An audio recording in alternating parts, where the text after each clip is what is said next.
Смартфон менен соц түйүндөрү аркылуу бирөөлөрдү кемсинтип, каралап, шылдыңдап, кадыр бартты түшүргөн билдирүүлөрдү жазган кадыр эсе көрүнүшкө айланды. Элеге тараган маалыматтардан зыян тарткандар дагы көп. Айрымдары депрессияга түшүп, ден соолугуна залакасын тийгизип жатат. Адистер ар бир адам жазган сөзүнө жооп бериши керек деп эсептешет. Адамдар эми баягы ар кандайбыз. Кээ бир адамдар мүмкүн жанагы терис калың деп коет. Мындай анча деле көңүл бурбашы мүмкүн да. Айтты эми сүйлөй берет деп коюшу мүмкүн.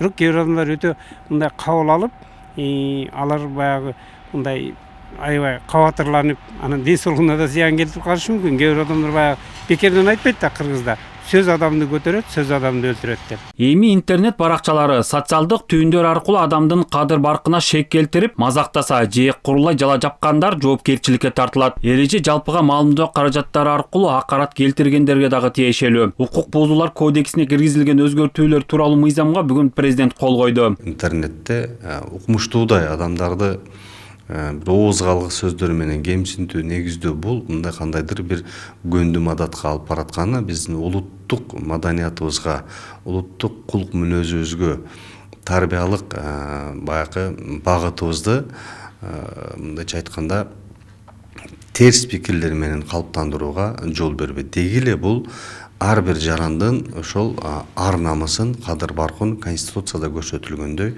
аны коргоого, ишке ашыруу.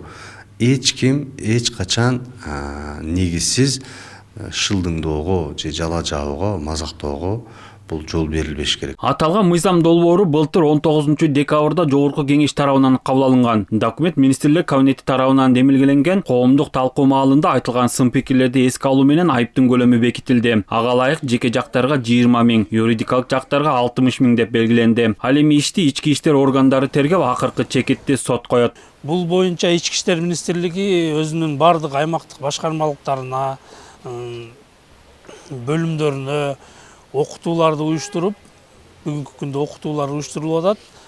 Ошол жаатта иш алып баруу боюнча ар кандай көрсөтмөлөрдү беребиз.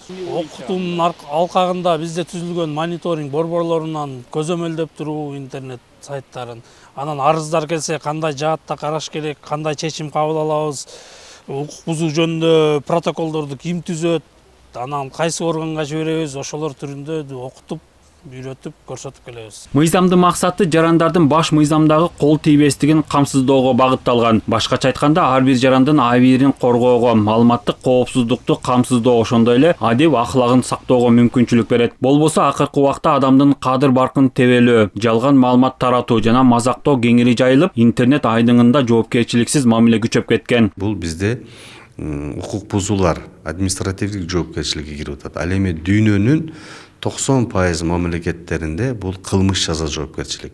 Ошол бүтүндөй Европа өлкөлөрүндө кылмыш жаза жоопкерчилик, Америкада кылмыш жаза жоопкерчилик, биздин кошуна Өзбекстан менен Тажикстанда дагы, Россияда дагы кылмыш жаза жоопкерчилиги.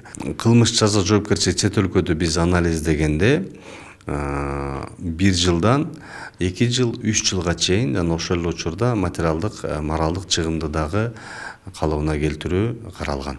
Укук бузуулар кодексине киргизилген өзгөртүүлөр сөз эркиндигине эч кандай тиешеси жок. Аргументтери болуп, фактыларга таянган маалыматтарды интернет желилерине, социалдык түйүндөргө жарыялоодо эч кандай тоскоолдук болбойт. Медиа эксперттер мыйзам жарандарды интернетте дагы жоопкерчилик менен сүйлөп, башкалардын укугун сыйлоого үндөрүн белгилешет. Бул кандайдыр бир мындай адамдарды мындай жоопкерчиликке чакыра турган бир мындай адамдар жоопкерчиликти сезе ала турган бир мындай чектөө болуп калат да. Мунун жалпы сөз эркиндигине мындай терс таасирлери тийбейт деп ойлойм. Мыйзам 10 февралдан тарта күчүнө кирмекчи. Дүйшөн Шаршембеков, Меримбек Жусупбек уулу, ЛТР Бишкек.